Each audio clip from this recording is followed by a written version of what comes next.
The president reacting to Jimenez's decision, he tweeted out this: Miami-Dade mayor drops sanctuary policy, right decision, strong. Joining me right now is Fox News contributor and former Senator Scott Brown. Senator, good to see you. Thanks so much for joining us. Thank you. So Florida, Miami-Dade County is the first to accept President Trump's call to comply with federal immigration enforcement officials.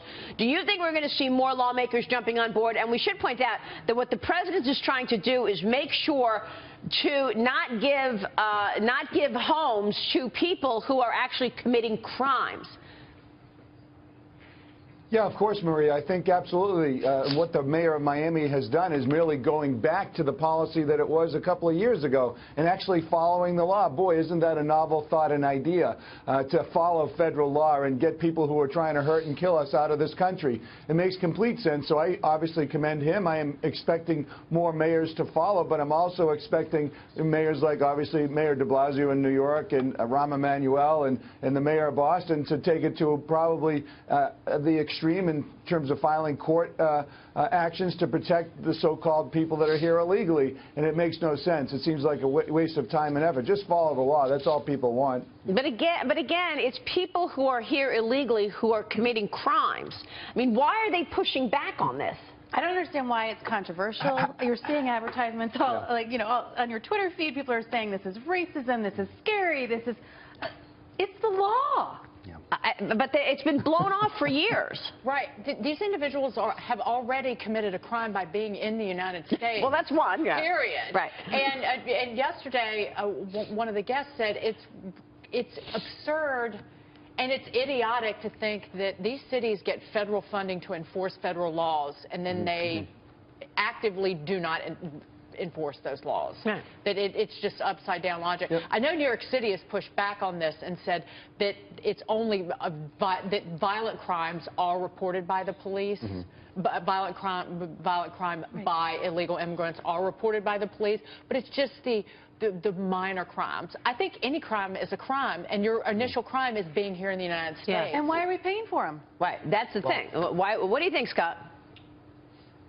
Maria, first of all, the fact that you have mayors finally coming forward and actually doing what the president wants to do, you have a change of guard at the top, and the leadership starts at the top. As you know, this president has said we are going to stop funding, and if he's anything, he's a man of his word, and I guarantee you he's going to stop the funding. And we're talking billions of dollars for some of these cities, and quite frankly, they can't afford that. So it's, you know, you follow the money, and the fact that he's saying we're going to take the money, good for him, and I commend him for it. Senator, do you think that the defunding is going to move mayors like Rahm Emanuel and Bill de Blasio? I could see it maybe on the margin with smaller cities making a difference, but with some of these big cities where this seems to be a defining political issue for the mayor, how much do you think the defunding threat actually matters there?